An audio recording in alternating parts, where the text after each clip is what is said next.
Welcome to episode 46 of the Treatment Room Secrets podcast. Super happy to have Brenda Dyson, who we just met each other a few minutes ago for the first time. And let's start with the conversation we were just having. First, I'm going to ask you, because you're a rolfer. You say, yes, I'm a rolfer. So can you expand on that to the people that don't know what that means? Sure. So it's a name that comes from the founder is Ida Rolf. And Dr. Ida Rolf. Yes, yeah. Dr. Ida Rolf. And she called it structural integration. So that's really what it is. But the term Rolfing, Rolfer, kind of stuck. But is it her version of structural integration, or did she really coin the term? She's the founder of structural integration, working with the fascial system of the body.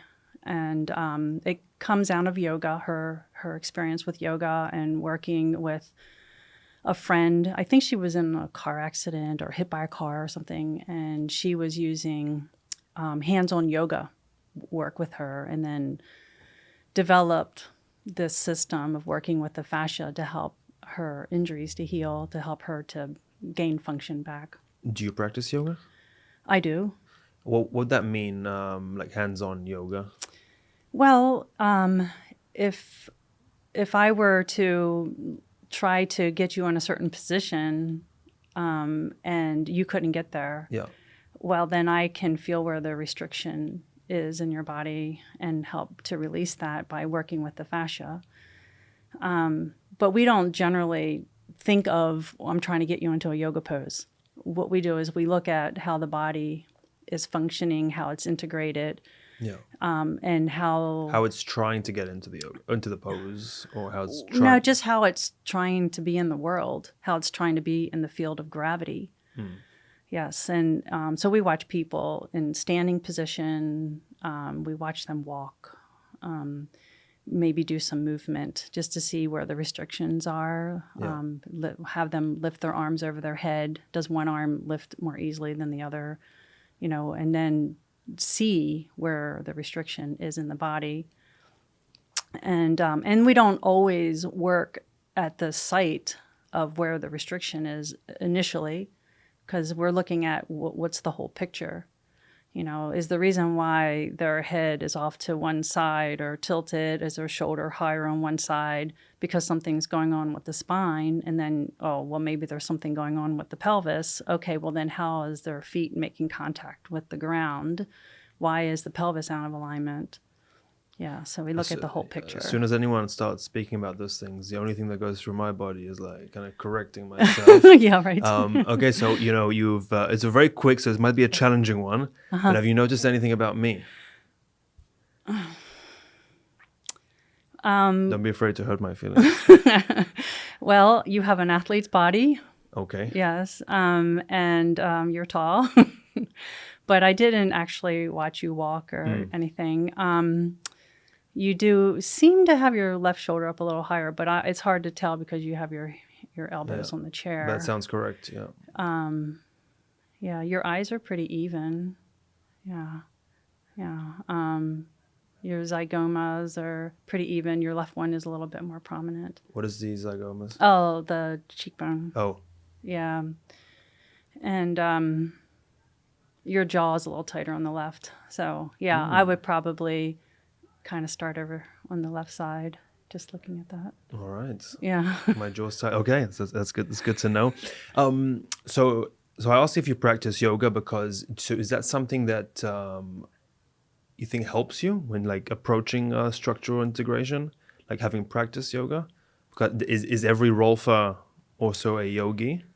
No, I don't think so. I think it does help for sure. I think any kind of movement helps. But being able to feel the endpoint of a range of motion and knowing, like, just feeling in my own body, like, where do I feel the tightness, what's stopping me? So I definitely do evaluate my own body when I'm in yoga. But so trying to understand, like, the yoga poses philosophy. So are the poses the desired endpoints in of the... Rolfing? Yeah, not necessarily in we're all thing, but in just because so I go to you go to a yoga class, let's say, and Right. let's say there's a 26 poses in that yoga class, and what I'm trying to get at is why those poses, why warrior one, why warrior two, why warrior three, and why every single one of them. Why is that the end point? Is the perfect warrior two the end point of the mobility, the range of motion and mobility Yeah. So, in that template? I'm not like a yoga expert, but in my experience with yoga came out of spiritual practice. It's not. It's not. The goal of yoga isn't to be physically fit. It's not a physical goal in yoga to begin with. So I think the poses came out of people having spontaneous kriyas and going into certain positions. That's my understanding of it. And again, like I said, I'm not an expert. So I don't think the goal of yoga is ever to have a perfect posture or have your body be perfect. I think it's more about opening up for spiritual energy, really. So I think the West has turned it into that, and the competitions that they have in yoga is kind of So they also have massage competitions now. Are really you familiar with those? no. So I'm going to an event in 2 months from now, and I've been seeing it more and more the last couple of years. There's the World Massage Championships that's been going on for a few years, and again I can send you. I'm very new to this myself, but they have different categories. I'm not sure how exactly they judge and score. But there's a movement there. Just so you're you can be familiar with it. So it's a movement there, and it's growing. It seems Really? like. But I'll send you some stuff so you can see. I definitely will not participate. I did not participate in competitive yoga, and I don't think I will participate in competitive massage. So is that something that's pretty? I haven't come across competitive yoga in anywhere really personally. But is that something that exists and people try and recruit and create events out of it? The Bikram yoga movement had it. I don't know if they still do it. I see. Because they had a little bit of a Scandal. falling out with with him. But the whole competition thing just is not how I practice massage. Fair enough. So you said you're from Baltimore originally, and you said so in Baltimore area there's a lot of DC area there's a lot of rolfers. Yes. You mentioned to like the maybe awareness to what it is, and your practice is a bit more alive and existent. Yes. And then you came here and people didn't know what it was. And here is St. Augustine, Florida. Yeah. So what brought you here down south? Some friends had moved here, and we came down in January to visit, and was like, oh, look at this. We can go rollerblading in the middle of January and enjoy the weather. And my husband liked to sail. And it just seemed like a good fit. And my husband said, well, if we were going to retire, we'd move there. So let's move there before we retire so we can enjoy it. And it's just a beautiful place. And the weather is amazing most of the time. Summer is pretty intense, but... Yeah. But the challenge for you was then to like educate or just, Yes, I had the challenge of not getting clients to come in. So I took a job working at a spa for a while, giving massages. And then when I left there, I had a bit of a practice going, and I had a massage therapist referring to me her more difficult clients. And the word started to get out. But I was still not really having the success that I was used to. So I decided to go to school. I was thinking about becoming an ultrasound tech. So I took some prerequisites at the community college for that. But my love was nutrition. And so I met this doctor who's a good friend of mine now, and I adore him. He was practicing frequency medicine and functional medicine.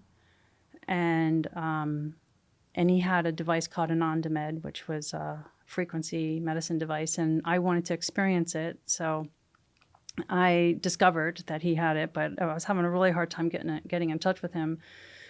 And eventually I did, and I left a voicemail. And instead of saying I want to be a patient, because he was opening his own center, I said, oh, I do this and this and that, and maybe we can work together.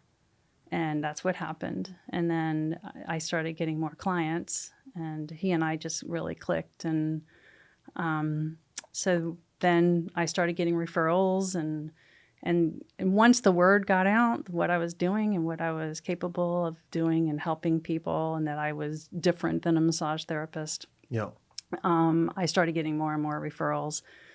And now I'm at a point where I don't advertise at all.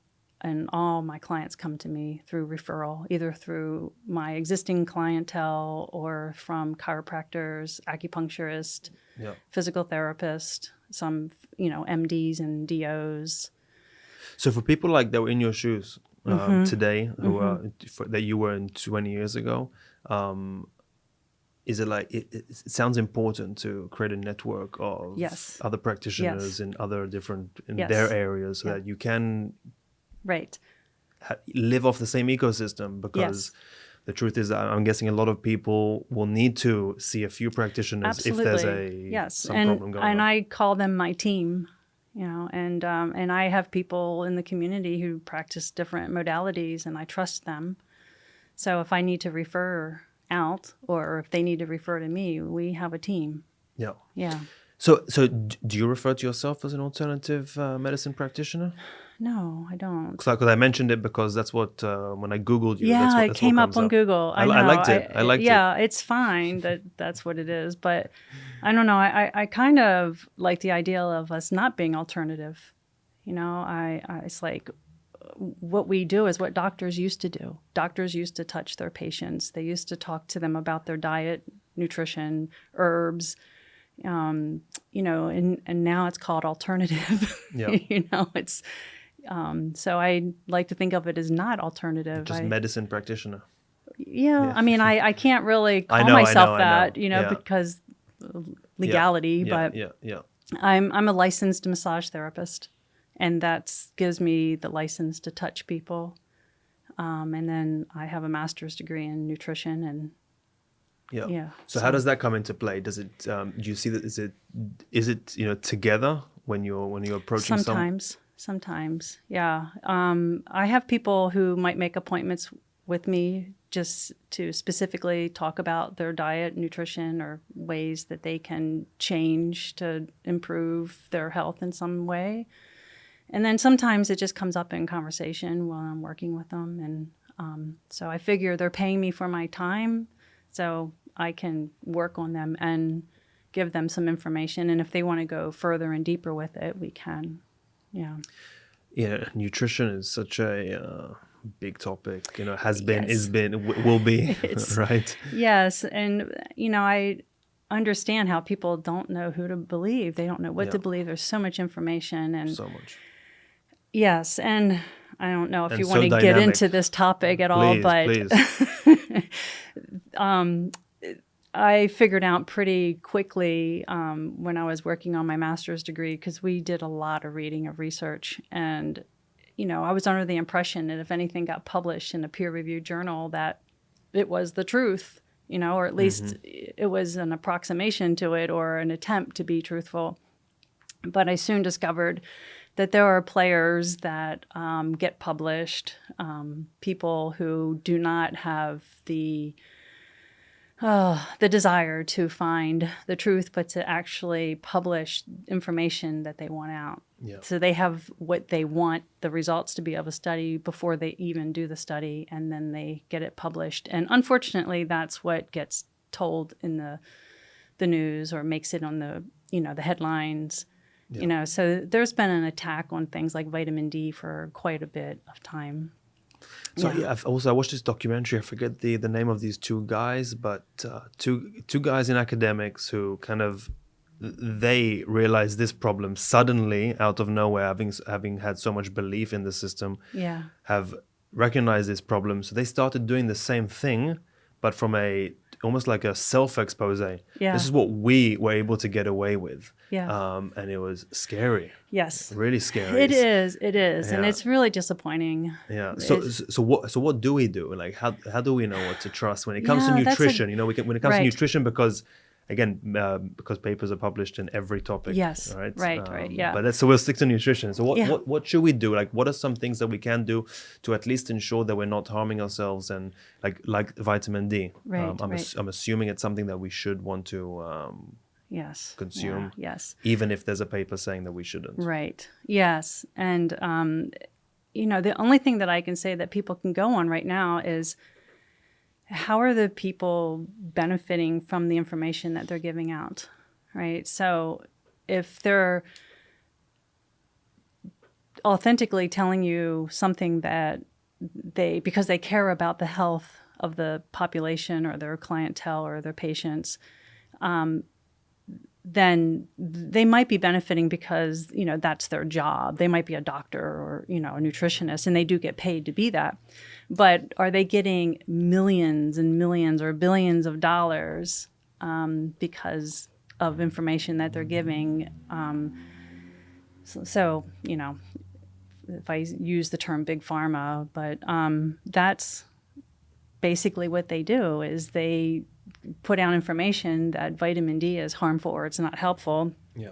And then they benefit from the drugs that they give to people for autoimmune diseases or for cancer or for viral infections because the person's vitamin D level is low. Yeah. And also from the other side, where like studies can be put out to show that things are good for you, like these famous things with sugar from the 50s and 60s and 70s, that also apparently a lot of corporations were funding research papers to be published to show that sugar is good for you. Sugar intake in the morning is good for you. Sugar is good for you, and meat is bad for you, and cholesterol is something bad, and all those things that we might have bought into at one point. Yeah. The truth is coming out about that now, but yeah. So what is the truth on those things now? In a short truth, the short truth from your perspective. Only because even from me personally, I'm also on a discovery journey when it comes to food. Right. And I lived most of my life as an athlete trying to play soccer at the highest level I could. So nutrition was very important. So what do I do if I'm a 15-year-old and nutrition is super important? Right. I listen to my nutritionist. Yes. And the nutritionist says to eat a huge bowl of pasta Yeah, right. before I go and run for 90 minutes. Yeah. And I listened and I stuck to it for 2 decades of eating a bowl of pasta every day. Right. And now if I want to go on an intense workout, the last thing I want to put in my body is pasta. I don't know how many hundreds of grams of pasta. Right. And then on top of that, another energy bar. And on top of that, some Gatorade juice. And on top of that, and it's like, I, without even knowing it, I was so dependent on all those shakes and pastas and all, just to be able to perform, because if I couldn't find my Gatorade juice, it's going to be a bad game. Right. So I'm also on a journey myself, and a lot of things that I used to think are bad are good, and a lot of things I used to think are good are bad. Right. So I really don't know, but I'm trying, and my only filter is that I can truly trust is how I feel. How you feel. Mm-hmm. And people don't care about that. Like people don't care about how they feel as a filter. Well, I think athletes do. Maybe the general population not as much, but I think athletes are tuned in to their bodies more than the average person. I would hope so anyway. Me too. Yeah. But also when you're young, you can get away with a lot. Yeah. And I used to work with the NFL, and those guys are amazing what they can do. And if I'm in their house and I'll see like a box of Cocoa Puffs on their kitchen counter, I'm like, are you eating that for breakfast? and or is this for your kids? Yeah. You know, and they're like, oh no, I eat it. I've been eating it, you know, So ever since I was a kid. I stopped eating cereal in the morning. Good. Also, I was doing it for 2 decades, but I stopped eating cereal in the morning because I was listening to a podcast with a nutritionist who had the same look on their face that you just gave of like, basically like, what are you doing? Which I never, and I was, and then he even added a layer to that, and he said something along the lines of the most like, you know, stupid people, and I was thinking only of myself when he said that, are the ones that buy and consume the healthy versions of the cereals. Right. The healthy which was me, because Yeah. you know, I thought I was being disciplined, not buying the Cocoa Puffs, Right. but yeah, buying something like else. granola. Yeah, Yes. Special K something. Right. Yeah. So it's a journey of trying to discover, and what the only filter I have is like kind of my. I feel like it's my own feelings. I think that's is very appropriate. You know, there's information, and then there's also how you feel, and every person might be slightly different in their activity level, you know, and how many carbohydrates they need in their diet. I think there's a difference between men and women as well, and the hormonal balance. And periods of your life as well. And how old you are. And so like for me, I'm almost 59 years old, and I was a vegetarian in high school and college, and for 25 years I was a vegetarian, and I found myself craving bloody hamburgers at some point. And I finally caved once, and I felt great after I ate it, you know, but I still would like, okay, I'm not going to eat it that much, you know. And then it wasn't until I was getting my master's degree, and I'm reading in the textbook that nutrients from animal proteins are more bioavailable than plant nutrients. And I was like, what? Because I even was doing the whole raw vegan thing for a while, and I kept trying to be successful at that. But I just always felt cold. I was always hungry, and I was always tired. You know, trying to eat this pure diet, you know. Yeah. But I eventually just started eating more and more animal protein, and I just am very careful where I get it from. Yeah. And so now I eat meat every day. Wow. Yeah. And raw dairy. I have raw dairy every day, and I used to be very against dairy products. I thought it was pro-inflammatory, and yeah. So, but now I think lectins are pro-inflammatory, and so eating beans, or, you know, me and my body don't like eating beans. Yeah. But I ate them all the time when I was a vegetarian.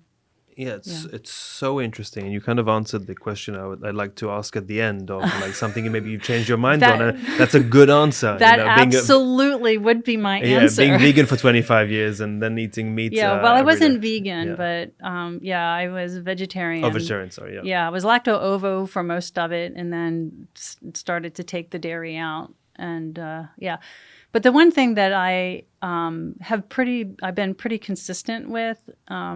Is that I wasn't eating a highly processed food diet. And I see this push for that right now. You know, all this stuff about cows being bad for the environment and fertilizers are bad. And so here, eat this processed fake meat that's made out of soy, that's been grown in a monoculture environment and sprayed with glyphosate, and you know, which is really horrible for the environment, but somehow they are convincing young people that that's the better diet and that's better for the planet. And it's so sad to me, because, you know, when we're young is when we're developing our bone density or our muscle density, developing our brains. And that all goes hand in hand. You know, your muscle mass has a lot to do with your brain health, you know, and your muscle mass has a lot to do with your bone health. It also helps with your immune system, you know, our functioning, how much energy we have to get through the day, you know, our metabolism. You know, the more muscle mass you have, the higher your metabolic rate. And much less likely will you have metabolic syndrome, diabetes or heart disease, any inflammatory process happening in your body. So that to me is where good nutrition comes in. It's about not being in a pro-inflammatory state all the time, which is what most Americans and now Europeans, unfortunately, are going toward. And so our bodies are always inflamed. A lot of people, yes. Yeah. I mean, that's what insulin resistance is, right? It's inflammation. Yeah. And, because also in the nutrition world, is there specific foods that are like that everyone, even if you are on this new modern diet, the American diet, where everyone's body is full of inflammation because of the food we stuff down, in the amounts that we stuff down with all the extras, the beer and the Coke and all these things, are there foods that we should be consuming on a daily basis to, at the minimum, combat some of the inflammation that's going on? Because I see it as maybe it's not a long-term solution, but like a beginning to a long-term solution is to maybe, add, I'm just using it as an example, but add a piece of broccoli to the plate that has crap on it. But just add that one bit of broccoli, and then the person gets used to eating that bit of broccoli every day, and then maybe that'll turn, the percentage of the green versus the packaged food will increase over time. So is there something there, like specific to inflammation, that I'm not consuming, that Bianca's not consuming, that we should be? Well, I would say omega-3 fatty acids are very important for reducing inflammation. Our processed food diets are very high in omega-6. The ratio is off completely. So we want to bring up... So omega-3 versus omega-6. So omega-6 we are consuming at very high levels. Yes, that's from your seed oils. Yeah, the processed foods are very high in that. Somehow they've convinced people that canola oil is good for you, or that but to be honest, sunflower seed oil is good for you. Yeah, and this information is like fairly new to me as well. That it's I can see how it sounds healthy. Sunflower oil. Yeah, I didn't ask anyone, is that healthy? Because right. It's got a sunflower on it. It's got to be healthy, right? Exactly. Yeah, right. But that's how we work, because for someone who, again, busy with so many different things, and doesn't, and his mom's been using canola oil his whole life, and every recipe says canola oil, even the healthy recipes say canola. I actually just read, I don't know if I should say the name of the clinic. They're in Jacksonville. They're pretty famous. I was reading what they had to say about triglycerides and triglyceride blood test. And I was just reading it this morning, and they had everything right, except they told people to eat less animal fat and to consume more canola oil, like on the page on their website. So why do you think, like you said it's a recognizable institution in Jacksonville. So why are they doing that?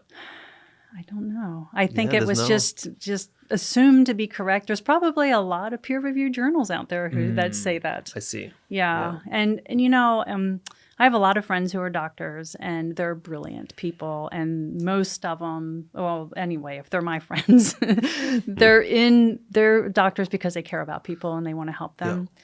But they don't have time to sit down and read. You read the abstract, you read the conclusion of a study.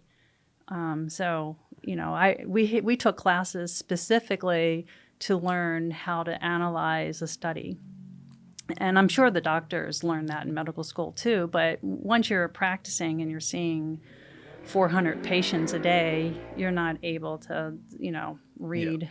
the methodology, conflicts of interest, and they're hiding the conflicts of interest in the studies now too, anyway. So and then the public gets even a filtered version of that, just a headline, not even the conclusion. Yes, just the headline. And they literally have headlines now.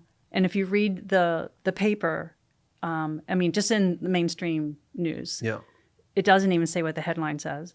They even have studies that if you read the introduction and the conclusion, it doesn't say what the methodology says, what their findings are.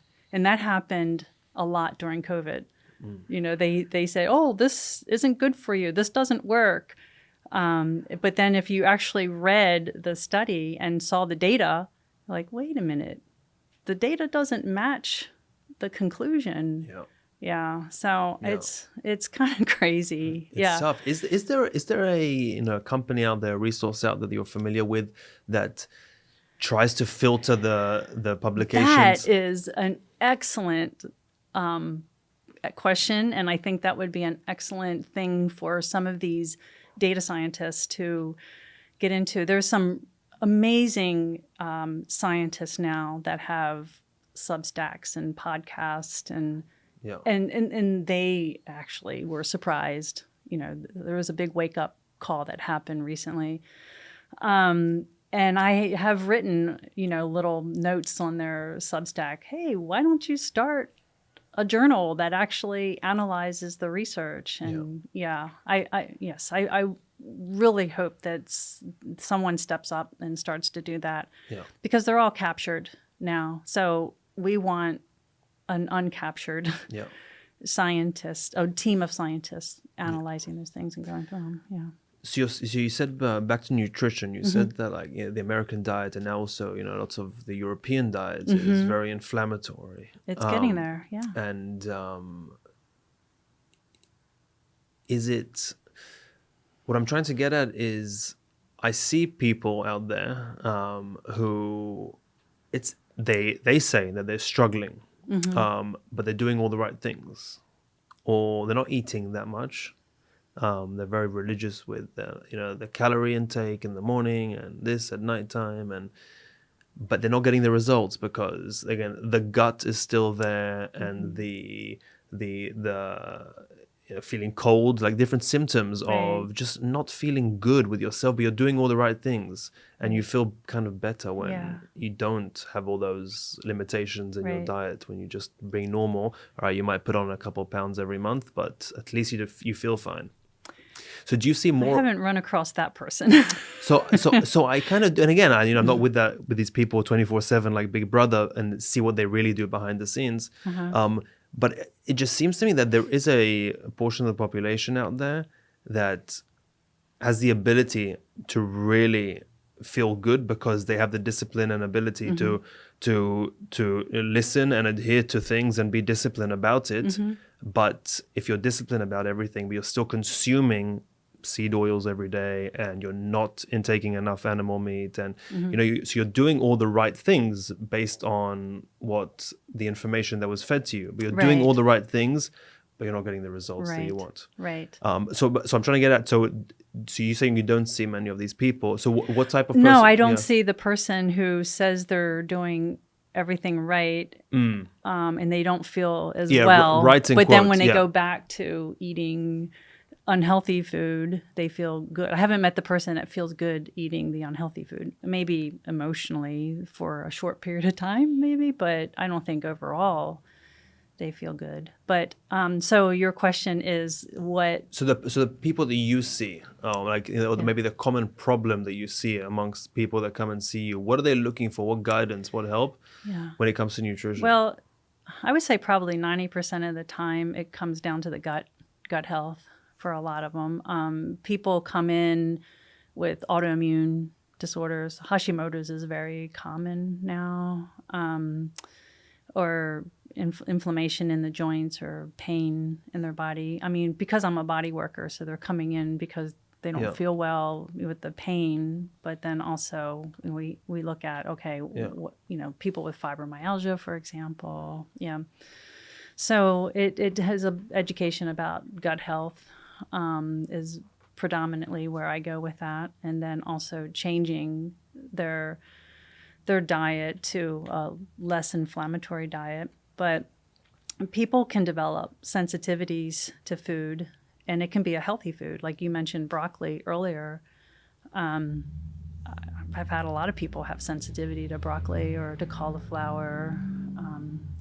There's chemicals in every food we eat that we can develop sensitivities to. And some people, have a pro-inflammatory response to, to a strawberry or, a raspberry. And can that be a pro-inflammatory response? Do we classify those as allergies in our day-to-day language that we use? Probably, but I think technically we would call it more of a sensitivity to it. It might not be, might not come out positive if they went to the doctor and they did like an IgE test on them to see if they have a full-blown allergy to a food. It could come back negative, but they still notice, well, gosh, I get a headache after I eat this, or my joints hurt, but everything's coming back. I'm not allergic to it. Yeah. Yeah. So. And these, is that something you can develop, you said, over time in the middle of so if I could have been fine with strawberries for 30 years, but I could reach a day where I eat a strawberry and it doesn't do well for my body. Right. And it's not usually because you're eating a lot of strawberries. Yeah. It's usually lectins, or I think homogenized and pasteurized milk can be pro-inflammatory more than like the raw milk. So any milk I buy in the grocery store, in a regular Publix grocery store, is pasteurized. It is. So you said you drink raw milk. So where'd you get that from? I get it from a farmer. And on a daily basis, on a weekly basis? Well, I drink it daily. I don't buy it from them daily. But how long? So for raw milk, how long does it stay good for? About a week. Okay. Yeah. So, and so in Florida, it is legal for the consumption for animals. Yeah. So it's legal for the consumption of animals. Yeah, I mean it's legal for animals to consume raw milk. You could sell it for an animal to consume it. I see. Yeah. And we do need those laws to change. Yeah. So it's currently like, even if a Publix wanted to, they can't today they it. can't sell raw milk. No. And well, I mean, maybe they can if they have a label on it for animal consumption. Okay. Yeah. But for humans, like, so we're not with it, like, again, under the current laws, we're not supposed to. Drink raw milk. Yeah, exactly. So, and where did that stem from? Is that stem from different? I think they're under the impression of, I guess, listeria or some kind of. I'm trying to remember what the organism is. I think it can cause. It's a lung. It used to be called consumption. The lung. Tuberculosis. Yeah. From raw milk, really? Yeah. I think that, they if it's not pasteurized, these different diseases. But I think, it's important to know your farmer. It's important to know that they're using sterile, conditions. They're, they're not like, pouring raw milk into a dirty container and then telling you to drink it. Yeah. Yeah, really interesting. And are there any states, do you aware of, in the US where it is legal for humans to purchase and consume? I don't know fully. I would check with the Weston A. Price organization. They probably have a list of the different laws in different states. I know that they are a big advocate for raw milk. And they just had a hearing, I think, in Pennsylvania recently, a farmer who was processing his own meat and selling raw dairy products. And a bunch of people who consume his products went to fight for his, right to be able to do this. And some people, they claim cures for, Crohn's disease, or at least remission. Yes. By consuming it, so... Yeah, it's so interesting, and it really is interesting. So what do we miss out on a lot of the nutrients when it goes through the whole the nutrients process? And the enzymes. Yeah. So are we getting any nutrients from? Am I getting any nutrients from drinking a glass of milk? Probably, but less. But way less. Yeah. But you said that the pasteurizing process can also induce inflammation. Yeah, I think. I don't know the full mechanism, but one of the things I can guess is happening is the enzyme that breaks down lactose is lactase. And if it's destroyed, it's a protein, so heat destroys protein, right? So you can't break down lactose. You're going to have symptoms of lactose intolerance. So, and there's some people who think... And we all laugh about it also, like, people in my age as well. Everyone laughs about it now. I used to be able to drink milk the last 25 years. Now my body can't anymore. Yeah, well, I couldn't either. And I started on the raw milk, and now I can eat cheese again.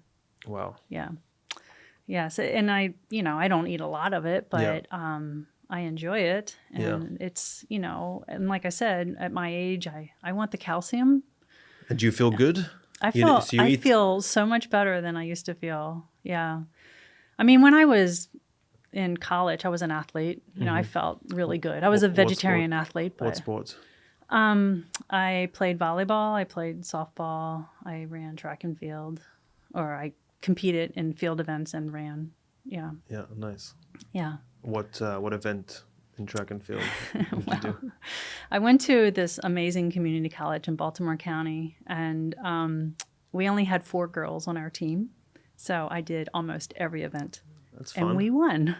We went to nationals. Wow. Yeah. Yeah. So just 4 girls. And you won the whole thing? Well, yeah, we won, for our region, and then went to nationals for certain events. And it was a highlight of my life. I was a volleyball player that was recruited by the track coach because he saw me jump, right? And then the other 3 girls on the team were all All-American in their event. So we managed to put together a 400, the mile relay. I ran the 400, which is a killer. Yeah. Yeah. So we went to nationals for that. It was great. Fantastic. Yeah. No, really cool.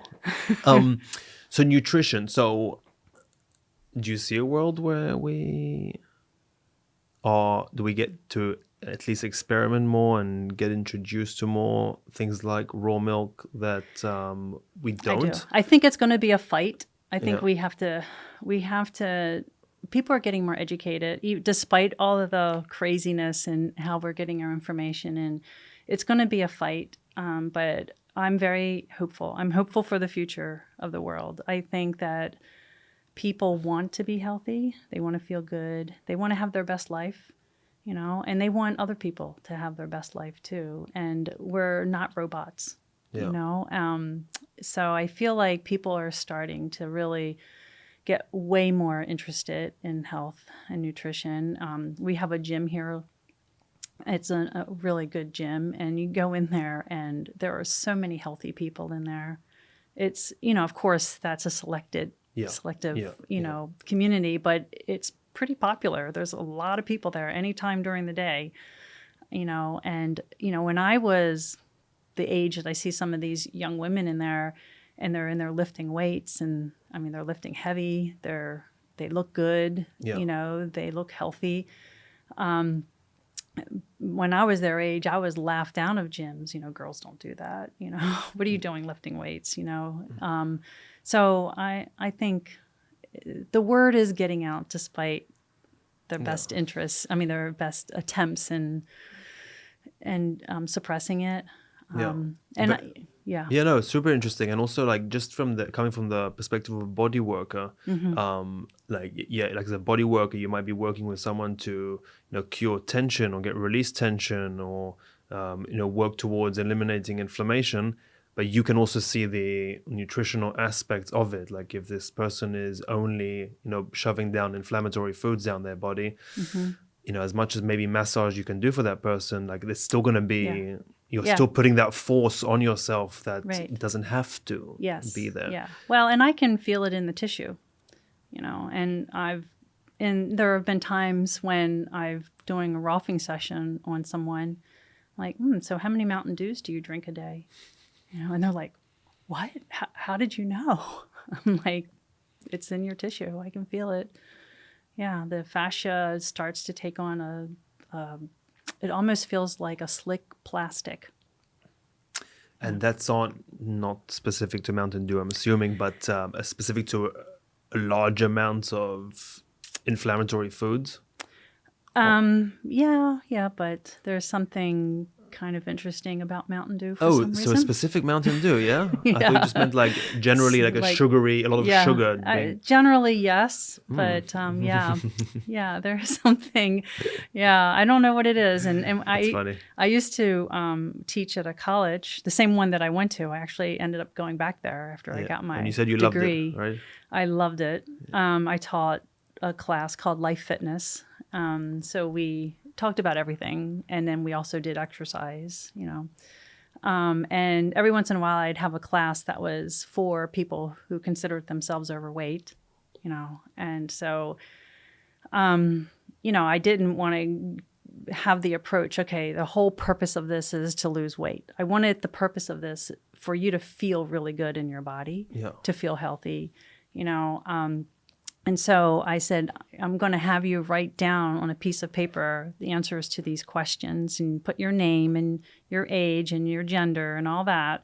I'm the only one who's going to look at it. So this is between you and me. And then one of the questions I would ask them is, how many soft drinks do they consume? How much water do you consume? Just to bring their awareness to it. And that would be like the first thing that I would ask them to do. That was that week's homework. Drink water and drink less soft drinks, and 0 if you can accomplish it. But of course, they're addictive. So I know. I know. No, it's amazing. No, it really is amazing. And that's like almost like the analogy I tried to give with the put a piece of broccoli on your plate. So if someone lists, I drink 12 cans of Mountain Dew every day. It literally was 12 for some people. I believe you. Yeah, I haven't seen it myself, but I've heard stories of individuals who are in double digits when it comes to cans of Coke and things like that on a daily basis, which is kind of scary. It is, yeah. Especially coming from if I drink one, I feel like so guilty with myself. Right. So that's another issue, the guilt. But but I know. But for me, the guilt keeps me in check at least. I want to shift a little bit. I don't know if shifting. I know everything is a bit connected, right? The idea, the holistic body. We're looking at these things holistically now. Craniosacral therapy is something that I am very interested in. And I at least intellectually, I want to explore for a long time moving forward, because I'm almost embarrassed to say, but I thought it was a bit, too much out there. Me 10 years ago, and I think that's how people look at it even today. A lot of people, yes. But I have experienced it myself. Like I've been treated with craniosacral. Yes, I didn't even know. No one told me I was administering craniosacral therapy to you. I was laying down on a bed, and this person was working on me, and I felt like nothing was going on, and I was wasting my time and fighting not to fall asleep. But after 3-4 sessions, it helped me. I was a new person because I was it was at a stage where I was coming back from knee surgery, and my rehab after a few months got stuck because I had this pain that wouldn't allow me to bend my knee or squat or do anything. So I was stuck, and so I was resting, and I was trying all these things, and I was icing every day and taking ibuprofen and whatever everyone was telling me to do, I was doing, and I was treated very well by very high level individuals, from athletic trainers to medical doctors to everything. And as a last resort, they sent me to the craniosacral therapist. And thus why it should not be considered alternative therapy. And I was struggling not to fall asleep for 4 sessions, and then this knee pain hasn't returned since. Awesome. I also had one of my best friends who went in because he got a concussion. And it's been now the concussion protocol, I don't know, 7 days and if you have no symptoms, you can go back to playing or whatever the number is. Yeah. But he was out for like 5 weeks with symptoms, and he couldn't go back to the sport. And as a last resort, they sent him to the crazy craniosacral therapist. And also laying there trying not to fall asleep, he found himself crying on the table, and without no intention, opening up to the craniosacral therapist in ways he never opened up to anyone, and like magic, it disappeared. That's wonderful. So we need more stories like that to be told. I'm so happy that I've experienced on myself and one of my best friends, so I can at least with confidence at least not step on this thing called craniosacral therapy. At Neil Asher Education, I was I was telling you a bit before, but we have released 2 courses on craniosacral therapy. Also interesting because taught through like different schools of thought. So I would like to just hear from your perspective, like how did you get into craniosacral therapy, and what's been your journey with it? Because I find it to be so fascinating, and being part of the production of both these courses, having to also see it from the educational perspective is completely different, and just made it a lot less eccentric, and a lot more like practical, because there's bits and pieces there that I think even the regular folk, the layman, can really understand what the craniosacral therapist is maybe trying to do and manipulate to a degree. But please. Okay. Yeah, it's a difficult modality to explain. It's one of those things it's better to experience it as you have to understand really what's going on. And how I got into it, I was going to massage school. I was working at this garden nursery. The lady who owned it was a nurse, and one of her nursing friends was coming to buy some plants. And she just introduced us and said, oh, she's getting ready to go to massage school. And she's like, oh, whatever you do, make sure you study craniosacral therapy. I had never heard of it. So I was like, okay, whatever that is, So I went to the Baltimore School of Massage.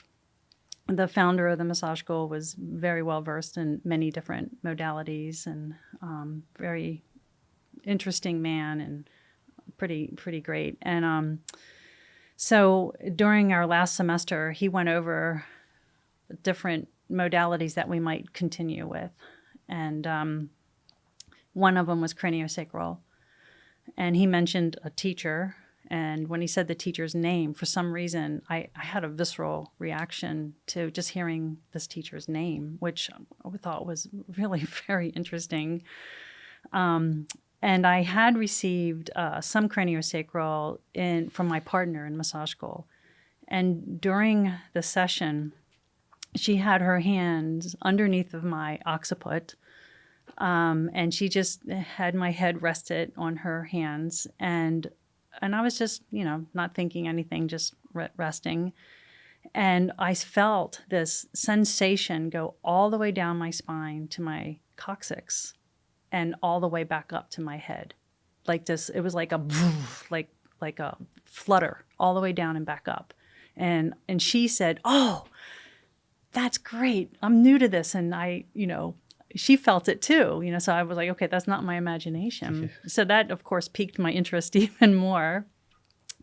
So I ended up signing up for a class. The teacher came to the Baltimore School of Massage and taught it. So I loved it from the start. I could feel the rhythm immediately. And I just delved right in. And I took every single class that he offered. I ended up assisting him as well. What was the name? Okay. His name is Hugh Milne. He's an osteopath. He's Scottish-born, third-generation osteopath, and I think he trained in London at the osteopathic school, and then eventually was teaching in the United States. And I studied with him for, I think, 9 years. Yeah. Amazing. Yeah. And so the rhythm. Yeah. If you had to explain what that means to the layman in simple terms. So what is it you're looking for? Why is it important? And also, why does one struggle to feel it? To feel the It's rhythm? very subtle. Yes. It is a rhythm that's intrinsic, just like our heart rate is and our breathing rate, though we have some control over our breathing rate. We don't so much over our heart rate generally, unless you're a Tibetan, master of some sort. Yeah. And so it is an inherent pattern. It begins in the womb. So everyone's rhythm is a bit different? Well, slightly. I don't know, like, it might just depend on person's life experiences, traumas, Yeah. I mean, they definitely do it is altered, whether or But not inherently, if it's all the same. But you're looking for, when you're treating a person, you're looking for the rhythm. Well, if you look for it, you probably won't find it. It's more you relax and allow and feel it. Yeah. If you're seeking it, you tense. You can't feel it if you're tense. So you allow, when I go through the process of trying to feel the person and inherent rhythms in their body, the first thing I do is I feel my feet on the floor.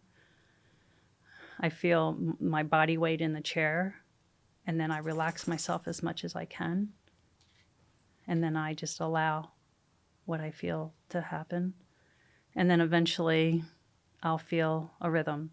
Now, I've trained with Hugh Milne. I've trained with other teachers as well. There are different levels of rhythms. So the rhythm that most craniosacral therapists work with, that is more like the Upledger Institute craniosacral rhythm, is faster than some of the other rhythms. So in biodynamic cranial work, we have mid-tide and long tide. Long tide is 50 seconds of expansion and 50 seconds of contraction. So you don't feel that unless you have that amount of time to sit still, and so. I see. So like our breathing cycle, that might be 4 or 5 seconds in and out. Then we do have these different tides that come for around 50 seconds and go up. They're very long. And then there's stillness within them as well. So once you get sensitive, so for me, what happened is I studied with Hugh Milne. I practiced, for years. It's been like 30 years now. At some point, maybe about 10 years into it, I started feeling these other rhythms, but no one ever told me about them. I was like, oh, what's this? And then I was assisting one of Hugh Milne's teachers in a class, and he started talking about these slower rhythms. I was like, oh, tell me more, because I'm feeling those.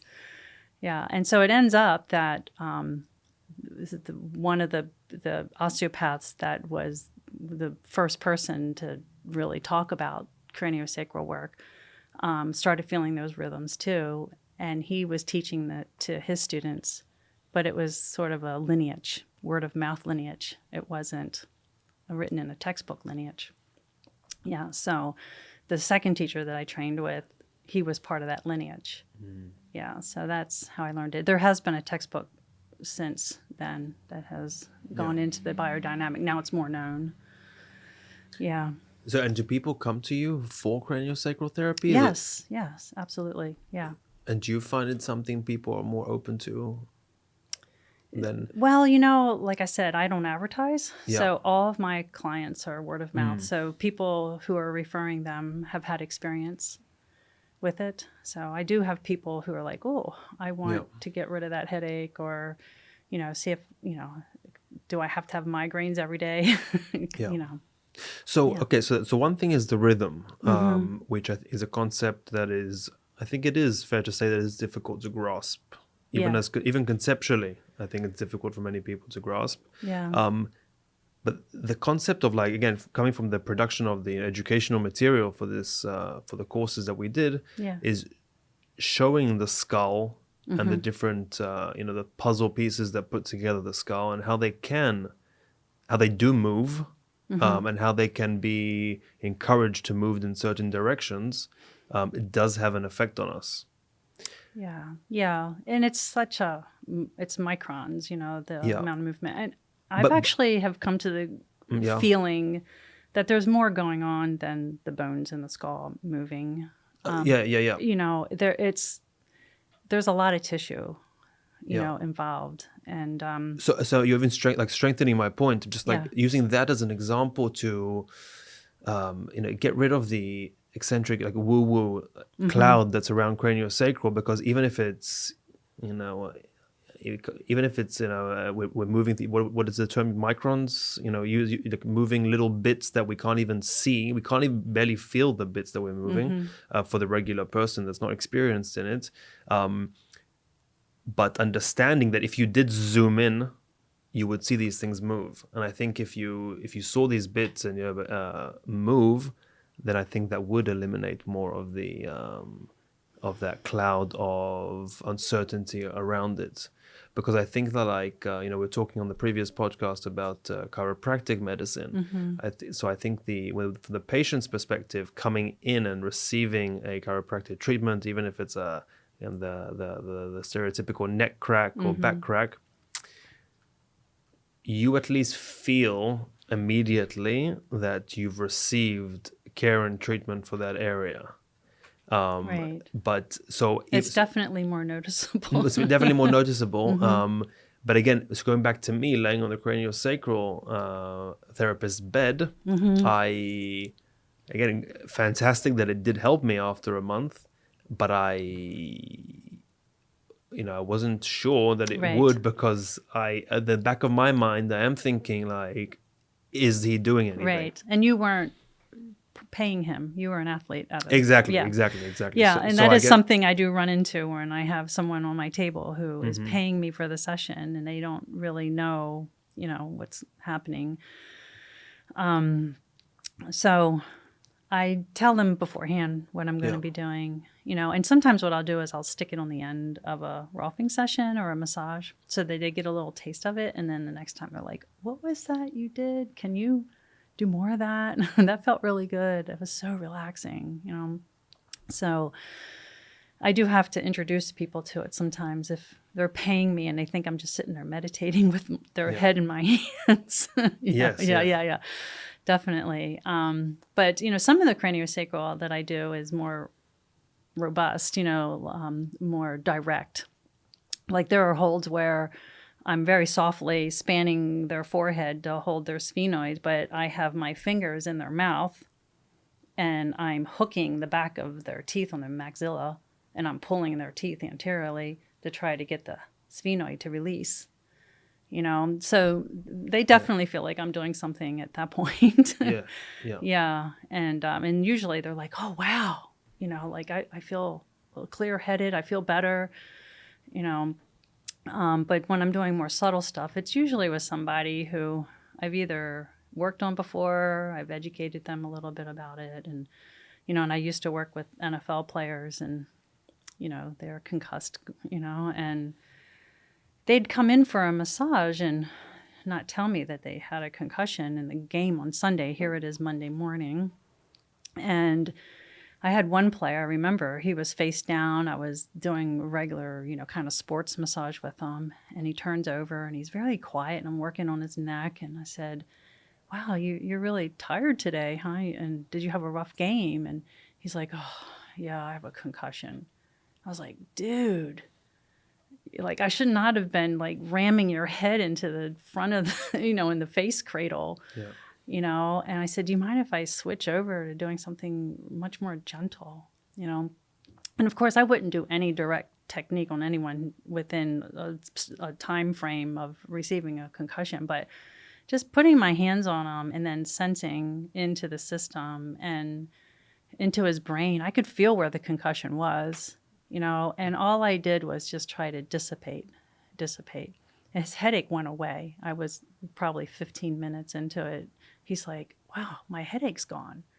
And I told the athletic trainer that I did this with the player. And he's like, oh my God, you can't touch a player's head who's been concussed. And then I put my hand on his arm. I said, I used this much pressure. And he's like, oh, okay. And I said, look, I'm going to write a whole synopsis of what I did, what I worked with, what I felt, and what the response to his body was. And you can share it with the team doctor. And so I did that, and he gave it to the doctor, and then the doctor came back and said, send her every concussed player. Amazing. Yeah. And it only one season. And then all of a sudden I would find, I'd watch the game and see someone get a concussion, taken out of the game, and then they weren't sent to me. So it wasn't like really catching on. Yeah. Yeah. Would you encourage body workers to take on a craniosacral course to learn about it, at least the principles of it? Sure. Yeah, I would. And, different people are going to be more attracted to that kind of work. But even not from the perspective of maybe becoming a craniosacral therapist, but like understanding some principles that could help, them in their practice of whatever modality they do practice. Yeah, sure. Definitely take a class or at least receive a session, from someone who's trained in it. I would say, give it 3 or 4 sessions before you decide on it. But which like I did. Yeah. Can I challenge you, because you gave me to the last question of the podcast, you gave me a great answer already. But if something else, besides the meat, besides eating meat every day. That was the one I was prepared to tell you. But if there is something that you used to believe that you changed your mind on, like fundamentally, and again, I think it's maybe if you want to, it doesn't have to be maybe from the nutrition side of things, but really anything, because I think the older I get, and the more conscious I am of people around me, their level of knowledge, and how everyone's knowledge is always dynamic and changes, makes me only notice about myself that my own knowledge is dynamic and it keeps changing. So I think it's useful for the young body worker out there. Well, actually, what I could talk about is, when I first started in bodywork, I had a degree in phys ed, decided I didn't want to teach kids, decided to go to physical therapy school, and in the midst of that, learned about massage school, ended up going to a massage school instead. And you mentioned woo-woo, right? Yeah. It's not my term, but it's just very interesting because in this massage school at one point, we were using crystals to see if people's chakras were open, and I had quite a number of classes in geology, and I'm thinking, and we had people in our class that could be sitting on the other side of the room, and they would feel a person's body release in their own body. And I was like, no way. But as time has gone on, oh boy. Yeah, I feel it now too. Wow. Yeah, and I feel people's emotions. Sometimes when I'm working on them, I can, something releases in their body. I'm like, oh, that was fear. Oh, that was grief. And sometimes I tell them, it just depends on the person. And I can now have a person walk in the room, not look at them, feel where in their body, where's the primary lesion, where to go first, what to touch first. So that's something that I've definitely changed my mind on. We are sensitive beings. We can feel way more than what we think we can feel. And one of my teachers, Dr. Referral, I've been taking classes from him and working directly with the brain. And he will have a student come up to have them practice the technique that he just taught us.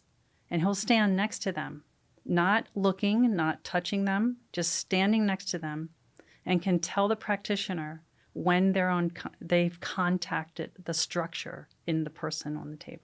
Oh, now you've got it. You feel that? Now you're on it. Yeah. Very specific. Yeah. You're on the trigeminal nerve. He's standing over here. And he's like, oh, now you got it. The same person that did the craniosacral on me, I spoke to him a few years after that, and he told me that now, I forget the names and the terms, but again, it sounds something like this, but he told me that if I give him consent, then he can work with me and treat me even if I'm sitting in the other side of the world. Yeah. Without any with no Right. communication, like no verbal communication. Yeah. Yeah. Which is okay. So you saying that will make me more, at least open-minded to the possibility of it. Can I challenge you then to we can edit this out if you say something too personal, but what senses you feel from me based on our last an hour and a half together since we met? Only if you want to, we don't have to. This is the last thing. Okay. Well, I'm drawn to your head. Should I close my eyes? No, you don't have to close your eyes. I'm drawn to the top of your head. It might have a lot to do with the fact that you've probably been sitting here thinking for hours.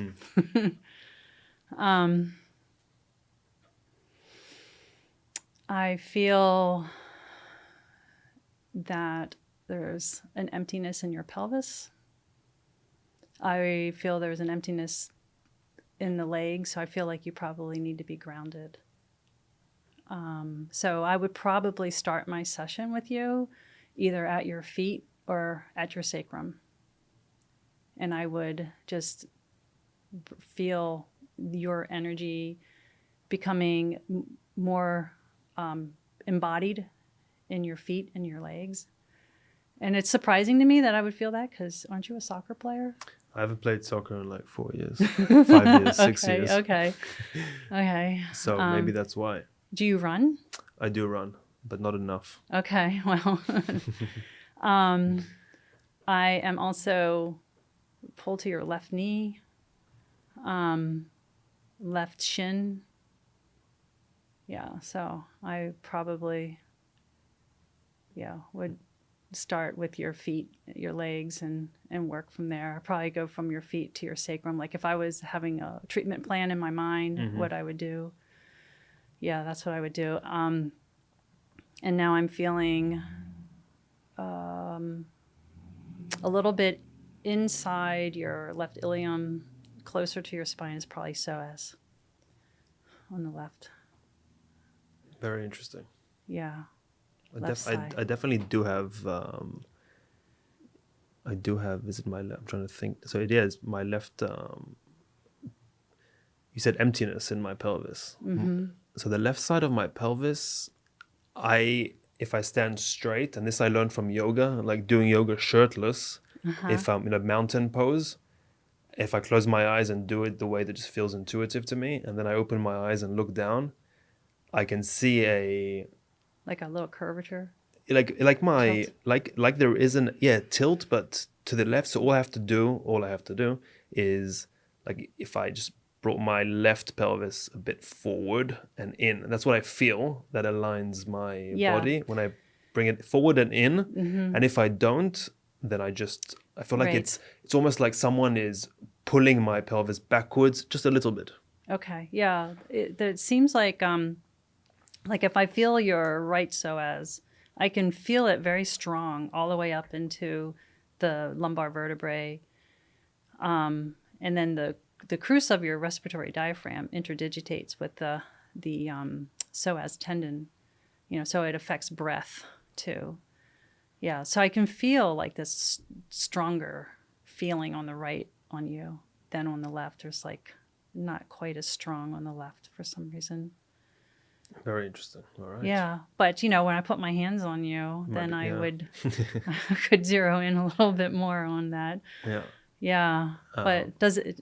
That's how I work. Yeah, maybe our next encounter without the cameras and microphone. Oh, yeah. Well, thank you. Thank you, Brenda. Thank you. It was really fun, interesting talking to you. You do have so much to share, and I love the perspective that you're coming from.